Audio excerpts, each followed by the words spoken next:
Hi everyone, welcome. My name is Holly Hood and I'm the Program Service Coordinator here at the Chromosome Registry and Research Society. We are really excited that you've joined us today for our first full day of our Closer Than Ever virtual conference. Right now you have joined us for the Health Literacy session with Dr. Manganello.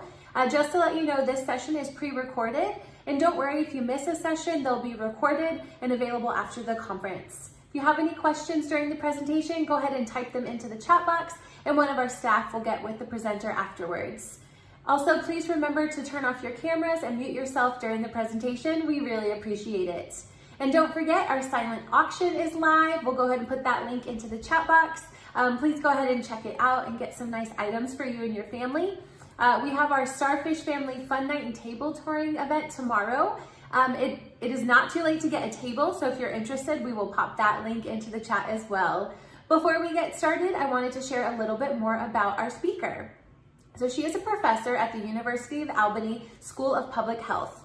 Her main area of expertise is health communication. Her work in this area has primarily focused on the effects of media on health attitudes, knowledge, and behavior, as well as health information seeking among youth and parents, and identifying how to get health information to the people. She also studied health literacy and how to navigate healthcare and the use of digital technology for health information and health programs, also known as e-health. Much of her work focuses on children, adolescents, young adults, and parents. Dr. Manganello has also published works in journals such as the Journal of Health Communication, Pediatrics, Public Health Management and Practice, the Journal of Children and Media, and Public Health and Nutrition. She is also a mom to 2 sons, one of whom has been diagnosed with 18q-. So without further ado, we will get started on the presentation, Health Literacy. Hi everyone, it's so nice to have you here today to listen to my talk about health literacy. I'm not sure how many of you have heard the term health literacy before, but I hope by the end of this talk, you'll be familiar with the term and why it's important to you.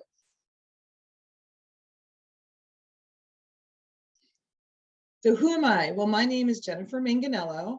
I have a PhD and a master's in public health. My PhD is also in public health, and I have been working as a professor at the University at Albany School of Public Health since around 2005. The focus of the work that I do is on health communication and health literacy. And so a lot of my work focuses on how we can make healthcare easier for people to use and understand, how to better navigate the healthcare system, and how we can create information that's also more user-friendly. But along with my professional experience, I bring very important personal experience. So I am a mom to 2 boys, one of whom has 18q deletion. That is my son that you see here on the left with the glasses. And I'm also the wife to someone who recently went through rare cancer treatment, and he's doing very well, I'm pleased to report. But between the 2 of those experiences, plus my own experiences with various health issues over the years, I've really learned a lot of what it's like to be a patient on the other side of trying to navigate healthcare, especially when you have a lot going on. So what are we going to talk about today? Well, we're going to talk about what is health literacy, because I want you all to be familiar with that term. We're also going to talk about how you can be more health literate, how you can get your children more involved in healthcare, and also just briefly touch on online health information, which has begun to play a much bigger role in healthcare today. So what is health literacy?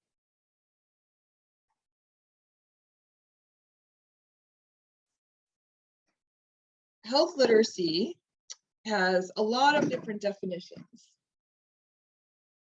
But one of the main things that we think about when we talk about health literacy is that it's really about the degree to which people have the ability to find, understand, and use information and services to inform health-related decisions and actions for themselves and others. So what does that mean? That's a lot of words, right? Well, really what it means is, are you able to get health information when you need it, understand the information that you're getting, and use the information in order to make good decisions for yourself and for your family? And a lot of you who are watching this like me, probably have children or other loved ones who have either a chromosome 18 condition or some other kind of health conditions that that lead to a lot more interaction with the healthcare system than other people. And so that's why health literacy is really important, especially to us. When you have good health literacy, it can help with taking and giving medications correctly, knowing when to go to the doctor and what type of doctor to see, how to use your health insurance, understanding health information, and so many more things. Some of the questions that you might have when you're, going through the healthcare system or getting care for you or your loved ones is, how do I gather more information about this health issue? What choices do I have in the treatment and care available to me? What kinds of charges will my health insurance cover for these visits or treatments, and what won't be covered? We don't always know what the insurance company will actually cover in the plan. What are the healthcare needs today, but how might they change in the future? That's also important to know for long-term planning. And what kinds of decisions do we need to make to improve our health or the health of people that we love? So these are some of the questions that we often face when we're navigating healthcare. And the better your health literacy is, the better you'll be able to answer these questions and figure out how to get the answers. A lot of times I tell people health literacy necessarily doesn't mean, that you know everything, right? But what it means is that you have the skill set to be able to get the information that you do need and to be able to ask the questions that you need answers to. So we're going to talk about that a little bit today. The other thing to understand about health literacy, and this is very important, is that it's not just about the individual. It's not just about us or the patient. There's also organizational health literacy, and that's the degree to which organizations help people to find, understand, and use information and services for themselves and others. And so I don't know about you, but how many times have you walked into a hospital and the signs aren't clear and you get lost? Or you're handed a medical form to fill out at a doctor's appointment and you don't really quite follow what you're supposed to do or how you're supposed to answer the questions. These are all things that the organization itself can do to make health literacy better for everybody. And so it's really important to remember that the burden of being health literate is not just on us as a patient, but it's also important that organizations do what they can to help health literacy as well. So the kinds of things organizations could and should do is to make forms and information easy to read and understand, use clear signs and instructions so people know where to go, help their providers know how to communicate well with patients, and also ensure services and information are accessible. Do they have, language interpreters available, which they're supposed to? Do they provide American Sign Language interpreters? So these are just a few examples of the many things that organizations could do. And a lot of my work in the past has focused on doing trainings and webinars with healthcare providers and public health professionals around what they can do to make their organizations more health literate. So I'm very excited today to be talking to you all about what we as parents can do to be more health literate. So what are some of these tips or things that we might be able to do to improve our health literacy? Well, there are whole courses and classes and all kinds of education that we might get, but that can be time consuming. And if you're like me, we don't have a lot of time. So what I wanted to do today is just to give you a few suggestions and then hopefully get you thinking more about this so that you can look for more information on your own. And so hopefully we'll at least get started with this process today. So just a few tips, which I'm sure none of this is new to you, but being prepared for medical visits. I know, especially when I'm going to a new specialist or a new doctor's office, I really want to make sure that I have any questions that I have ready to go. I'll write them in my phone, or sometimes I even put them in the notes section of my calendar. Or sometimes I'll bring a notebook or paper and actually have the questions written out. Bring someone with you if that would be helpful, especially when I'm going to an appointment for the first time, again, or it's a more significant appointment. I know I'm going to be getting a lot of new information. If I can have my husband come with me so that one of us can be asking questions, one of us can be taking notes, that's great. Not all of us have a support person who can do that, or who's free to leave work in the middle of the day or whatever. And so sometimes you might have a patient advocate or patient navigator available. So that's something you can always ask to see if that's something that that medical provider or hospital offers. And just remembering to ask questions and take notes. You might not think to take notes, but I find it very helpful because a lot of times I'll get home and I'm not quite sure I remember correctly. And if I have it written down, I can refer back to that. But let's go through some other tips in more detail. So when we think about health literacy, we think about a few key aspects of that definition. And one of them is about obtaining or getting health information. And so one of the critical pieces here, which has become even more important, and we're going to talk about this more a little bit later, is how to find health information and services. And so you want to really think about what are the easiest ways and the best ways for you to find good, solid health information from reliable sources. So who do you trust? Who's credible? And knowing some good resources that you can go to when you really want to get clear and information that you know you can count on. And also trying to get healthcare services. So part of health literacy is, do you know where to go to get different kinds of care? You know, like a primary care doctor you would go to for a routine checkup, or if you have just, you know, some urgent issue that came up that you weren't sure, like your child developed a cough or something. But we also know that many of us will go to specialists. So knowing what kinds of specialists do what kinds of services, you know, like a gastroenterologist helps with stomach and digestion issues, for instance. That kind of information can be very helpful. And there's some really good websites out there that explain what different specialists do. So just knowing where to go to get health information and knowing who can provide you with the services is really helpful. And then, you know, I think a lot of us will feel like we're asking so many questions, or, you know, can we ask the doctor questions about this? Yes, you can. And so one of the key things is to also consult with your healthcare providers. And even if you already had the visit, you might think of more questions later. So really seeing them as a good information source is critical, and calling back to talk with them if you have questions that come up, et cetera, that's great. We all know we can go online and Google for information, and that's great too, but sometimes that can bring us to sources that we maybe aren't giving us the best information. And so I think in terms of getting information, you always want to think about your doctor, you know, as a good source.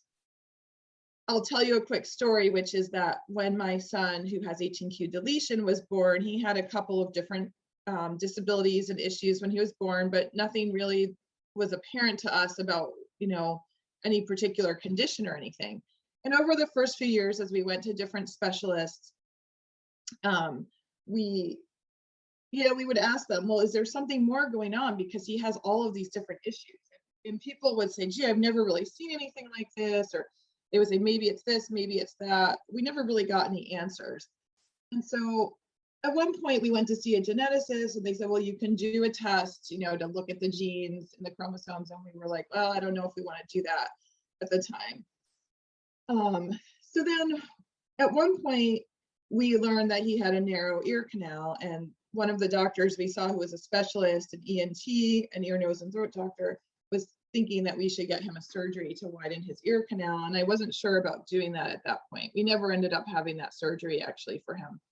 But I went online to look up information about that condition and that process of doing the surgery. And interestingly, it led me to an online forum where someone was talking about 18q deletion, and that was a problem that their child had, and that's why it popped up in my Google search.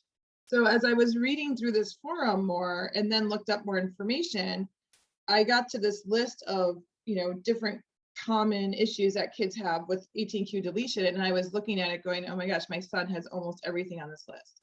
So I called one of his doctors and I said, you know, I just found this, and I do think I want to get the genetic test now because I think it could be this. And he said to me, you know, look, a lot of these things you're telling are on the list are common with all different kinds of conditions and disorders. So it's probably not that, but if you want to do the test, that's fine. Like, I'll write you the script. So he did, and we got the test for my son.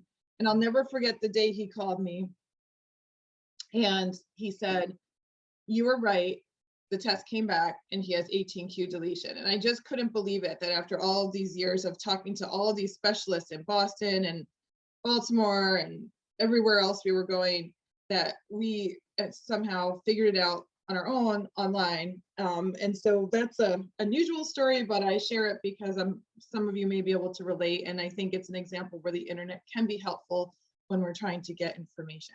But again, you have to be very cautious about what those sources are that you're using. Another skill that's critical for health literacy is communicating. And so we all need to be able to advocate for ourselves and for our family members, our children, when we're making health decisions. And, you know, we want to trust the doctor and the doctors and nurses and other providers helping, but we also want to be able to communicate any concerns we have or questions. We also need to be able to communicate well about information around the medical history and, you know, what's already gone on, what medications they've tried that haven't worked, et cetera. So being able to communicate well is really important. And so thinking about what kinds of tools can I use to be a good communicator, be respectful, you know, be honest, and really feel like I'm having a good, you know, I'm able to express the things I want to say in a respectful way, ask my questions, and then get the information I need. That back and forth, that two-way communication process is really important. So we also want to think about communication skills. Then we need to think about how we process information. And so here, this is really where that assessment of the credibility of sources comes in. Again, we're going to talk about the online piece in a little bit, but even, you know, you might get health information from a friend or family members or teachers or wherever on social media, etc. Always go back to your health provider with questions if you need to, and don't just assume that because you saw something on the internet or because your best friend told something to you that that's correct. And I see that happen a lot. So we really want to be cautious, and we have people that we trust, which is great, but also we want to verify that that information is correct, especially if we're making important health decisions about the information. And again, don't be afraid to ask questions. The other piece of health literacy that's critical is understanding the information that we're getting. And it's, you know, again, this is partially the burden on organizations to make sure, and providers to make sure they're giving you information in a way that you can easily understand it, but that doesn't often happen or always happen. So a few things. One is, you know, you can request for the information to be provided in more simple terms. And ask if there are materials or websites that might be helpful. And I will do that. You know, if I get a new diagnosis, I'll say, well, gee, is there a place where we can go online to get more information about this? And a lot of times the doctors will give you, sometimes we call that an information RX, where they'll give you a prescription for a website, basically. You know, this is a good website you can go to and you can trust what they have there. So that's something that you can always do. Always be sure to ask for an interpreter. You have a right to language access at no cost to you. So whether it's, you know, English isn't your first language, or you need American Sign Language interpreter, or whatever accessibility issues you have, you want to mention that and make sure that that's being provided to you. The other thing is, when I talk with healthcare providers, I talk to them about doing something called teach back. So teach back is basically, if I'm explaining something to someone, I'll say, hey, can you explain that back to me so I make sure you understand it? But a lot of providers don't necessarily do this. And so what I've learned to do as a patient is to basically do it myself. So as an example, my son had to get several teeth pulled, and the dentist was going over the medications I could give him for pain and how to space them out and everything. And it was a little bit hard to follow. So I said, okay, that sounds good. Can I just go over that with you again to make sure I got it? And she was like, sure. So I just repeated back to her what I had heard or understood that I should do. And, you know, she said, yes, that's correct. And then if I was wrong, she could have said, actually, you should do this instead. And so you can do your own teach back and just say to the provider, hey, can I just tell you what I heard to make sure I got it right. And that's a really good tool to use. And then really at the end of the day, what you're doing is you're taking all this information that you've gotten, you've made sure that you've communicated well, asked for things in a way that you can understand them, so that then you can make an informed decision regarding your health and healthcare needs, whether it's for you, your child, your spouse, whoever. But that's the goal, is so that you can use all of this information and then make good decisions, but also know where to go to get the services that you need for your treatment.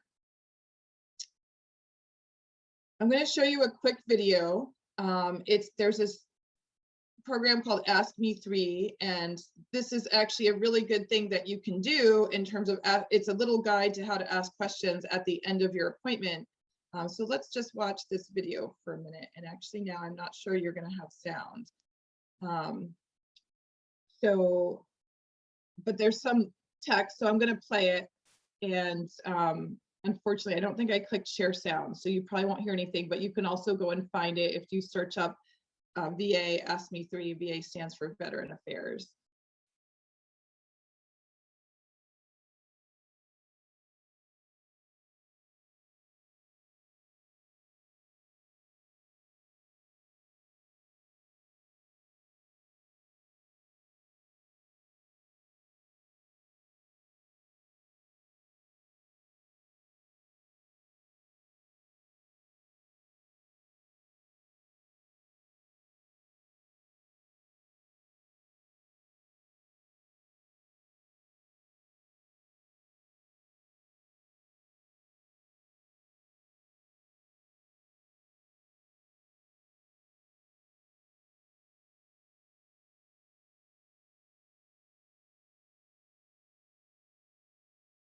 So if you could hear it, great. And if not, like I said, you can go and try to find that and play that on your own.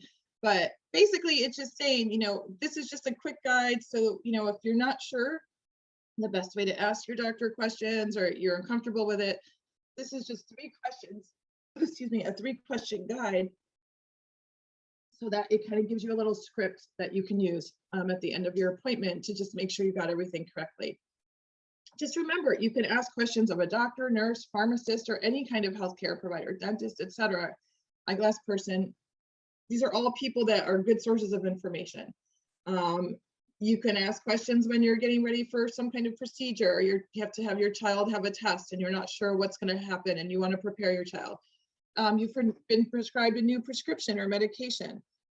So you can ask questions about anything. Don't worry about the time it takes to ask your questions, or you shouldn't feel ashamed for asking questions or embarrassed. That's what providers are here for. I mean, I have a PhD in public health. I probably ask more questions than most patients they get, because I know how important it is. So I don't worry about it, and neither should you. Ask questions whenever you have them, anytime.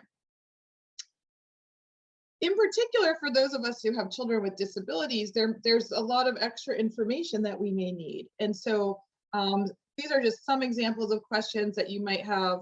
Are there any medical emergencies that could happen to my child? And if something happened, who should I call? Like, what should I do? Just so you know, and you can prepare in advance. What other kinds of professionals or specialists should my child be seeing? I wish I had asked this more when my son was born. Also, what resources and support are available to me and my child? Again, I didn't really think to ask these kinds of questions in the first few years. And it wasn't until we started getting a little more information and talking to other families that I realized that there were different kinds of services that were accessible to him, other kinds of specialists we would want to see. So those are good questions to ask. And then, when should I schedule our next visit? I never know, like, depending on the specialist, do they want to see him every 6 months, once a year, etc. So again, when should I come back? That's a good question to ask. The other thing I want to talk about, so we went over a few tips for you in terms of being health literate, but it's really great if you can get your children more involved. And, a lot of us may have children with different kinds of abilities. So some of our children may be verbal, some may be nonverbal, etc. They might have different kinds of intellectual abilities. And that's fine. You can still do different things to you know your child, you know what their abilities are. And you can think about what are ways that I can get my child involved. So things to think about are how you might prepare them for the visit, explaining why you're going, talking about what will be done, whether it's a routine checkup or an invasive medical test. You could show them videos. There's a lot of videos on YouTube that are designed for children that explain different procedures or what to do at a doctor's visit. So you can find some really great things. And some of our kids, they might want to bring a blankie or a toy or some kind of electronic device that will help distract them while they're waiting in the office and reduce the level of anxiety. And then making children a part of the process. So with my kids, my son with HNQ deletion is verbal, and I will talk to him before we go. Okay, here's where we're going. This is why we're going. Do you have any questions? Are you having any pain that you want to ask about, etc.? And I'll have him help me kind of come up with our pre-visit question list. Let them make choices, even if it's as simple as which arm to take the blood from. It gives them a sense of agency and empowerment over their own healthcare. And so that's another way to make them part of the process. And encourage your child to speak or communicate however they communicate directly to the provider. And one of the things I do now that my son's a little older, I have him check in when we get to the doctor's office. Sometimes I have to help, but I'll have him say his name and start the process. I'll have him ask a question directly to the provider, and this way he can get more comfortable with that and learn some of these skills.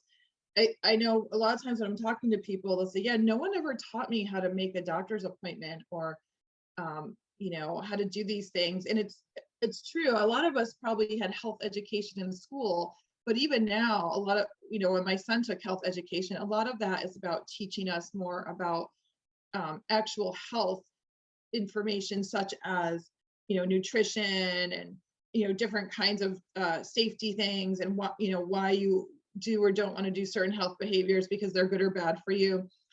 That's great. And that's health information, it's health knowledge, and that also can build our health literacy. But health literacy is really about these skills that we can use to be successful in navigating our health care. And so as much as we can do to teach our kids those skills, that's really helpful. Again, these are just a few additional tips. Thinking about, again, every child's unique, what are their needs, what are their skills, what are ways that we can get them involved. Even if it seems simple to you, it could be, really powerful for them. And then, so you'll see this little logo down at the bottom, Nemours. We're going to talk about them in a few minutes, but they have this nice little checklist here. And this is really about how you can own it. It's called owning your own health. And so this is something we can all do, but it's also good to think about tips that you can give to your children or other loved ones about ways to help them navigating healthcare. So things like, making sure you have all of the providers' information as contacts in a phone, having copies or pictures of the insurance cards with them in case they forget their card. Things like having them call to try to schedule a medical appointment if that's something they're able to do, so that you can help teach them how to do that. Checking in, like I mentioned earlier. Filling out forms. Now, my son has not done that. The forms can be very hard, but sometimes I will fill them out and ask him questions just so, again, he can learn what he needs to do there.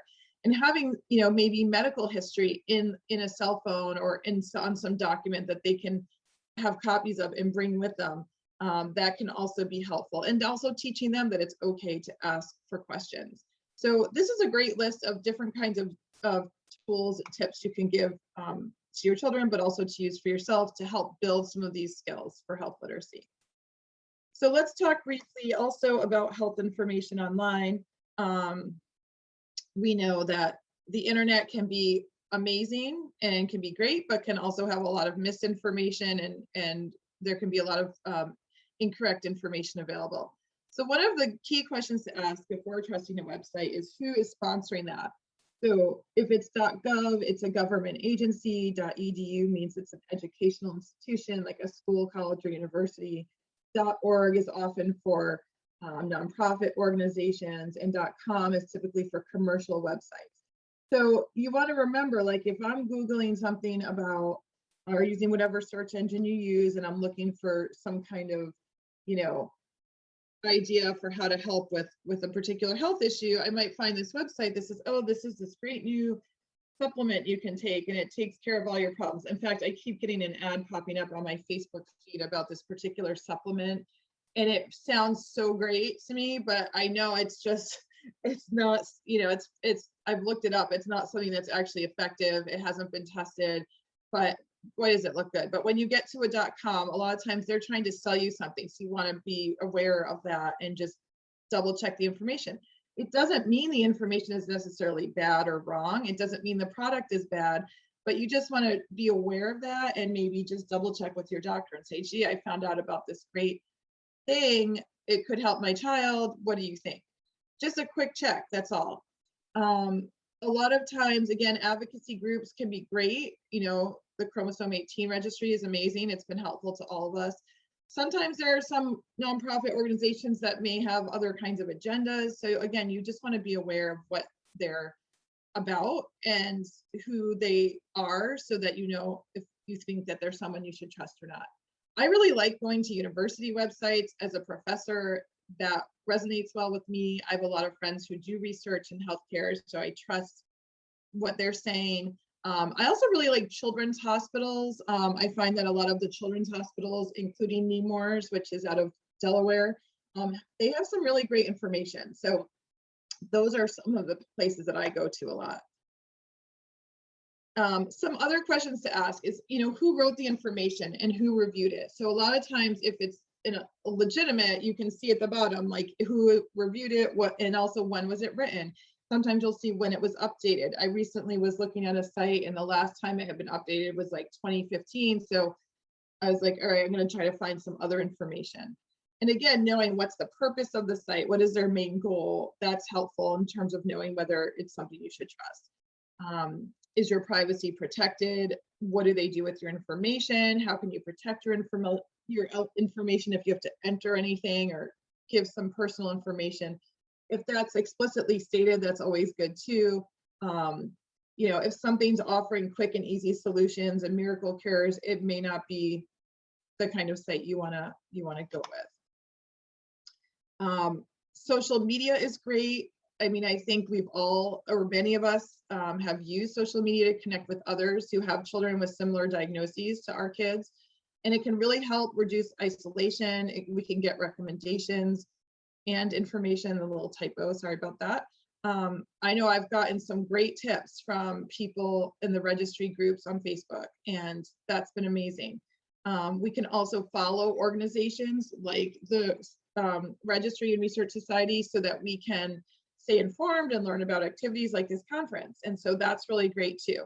And we can get quick access to news and health news. And so we might learn about new study results or, for instance, current health concerns such as what's going on with COVID-19 and things like that. So social media is great for all these purposes. And a lot of us get a lot of social support and things like that.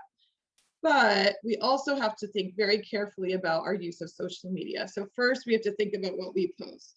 Check your privacy settings and don't assume your information is secure. Just because you're in a private group, people can still take screenshots and share them.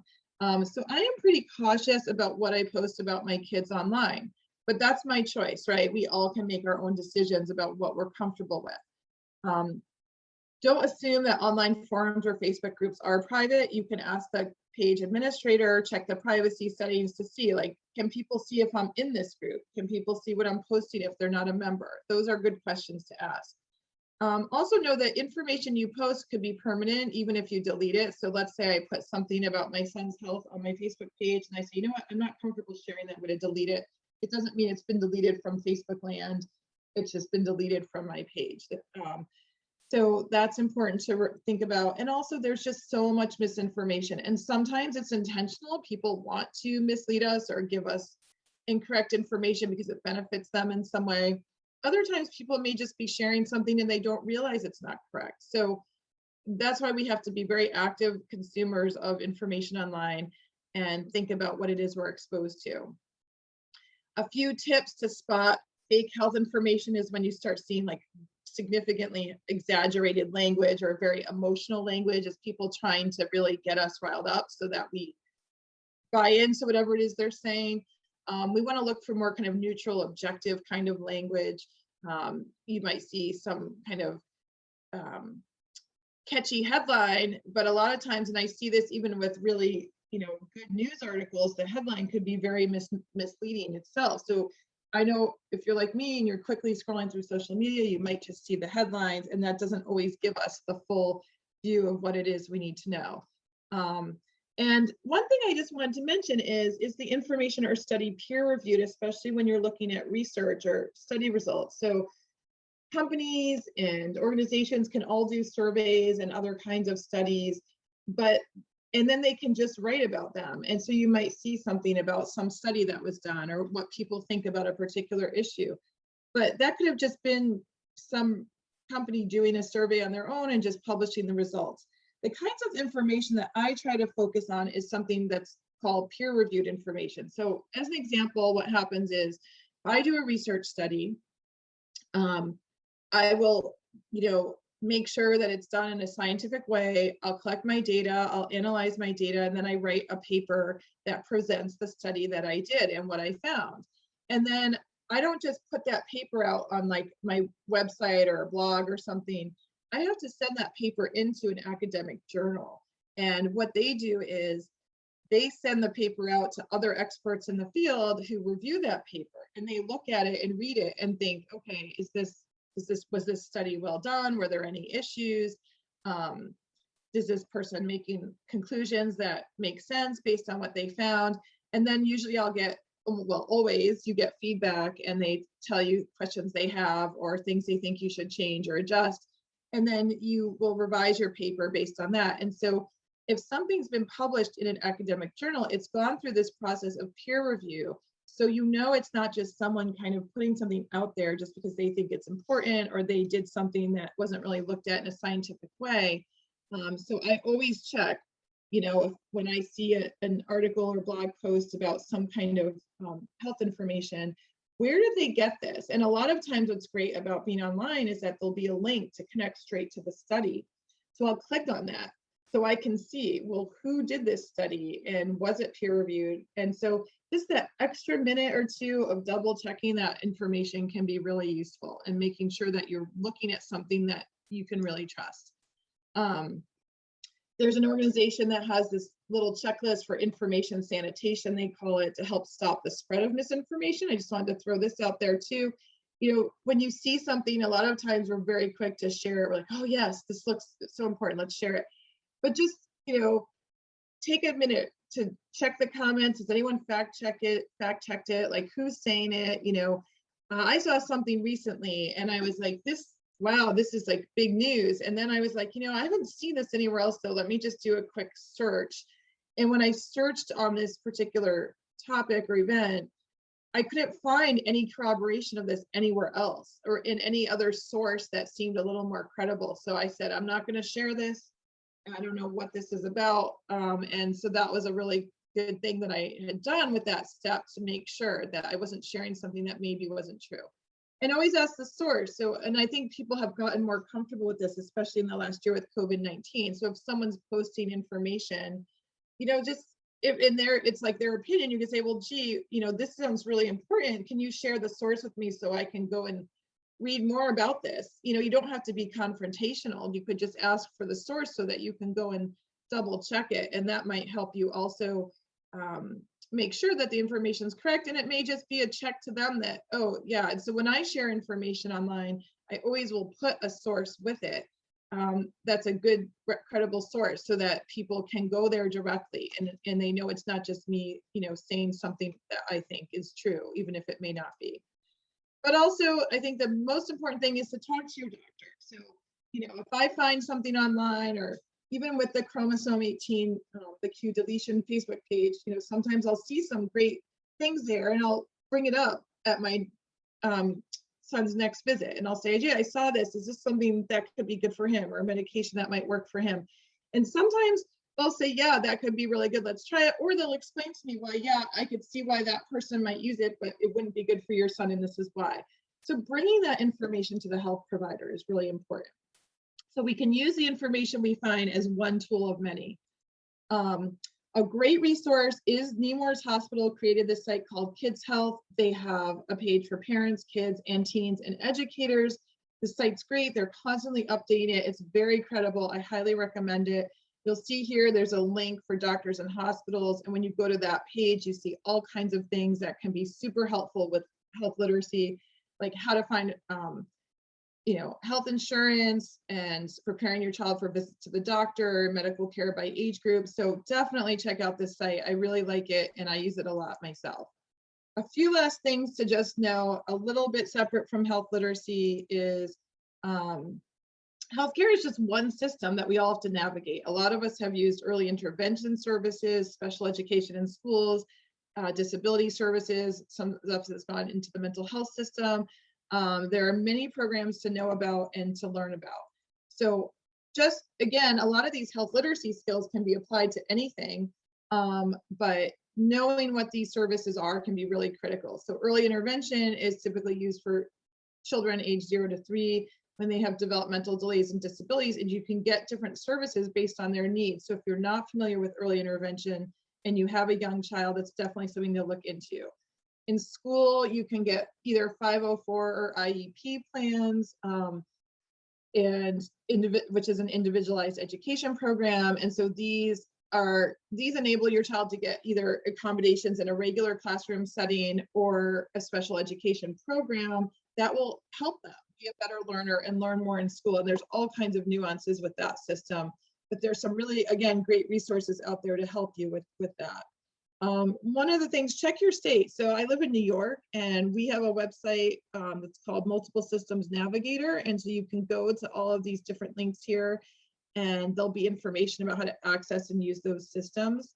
ParenttoParents great too. They have the US version, but then they have different state view versions and I have used them. They have some really great information that's been helpful around navigating school systems. Some of our local disability offices also have different webinars or trainings around IEPs or early intervention that have been very helpful. So you can keep your eye out for things like that. But thank you so much. I'm pretty much at the end of my time. And I wanted to thank you for listening. I will be live at some point during the conference week. I'm also happy to connect with you. If you want to reach out, you can just Google my name. You'll find my website, has my email. And feel free to reach out to me. I love talking with other parents. I'm trying to do a lot more work around parent engagement and work building health literacy skills for youth with disabilities and self-advocates. So any ideas you have or things you think would be helpful, that would be really great to hear from you. But thank you so much. I hope you're having a great conference week. And thanks again for listening.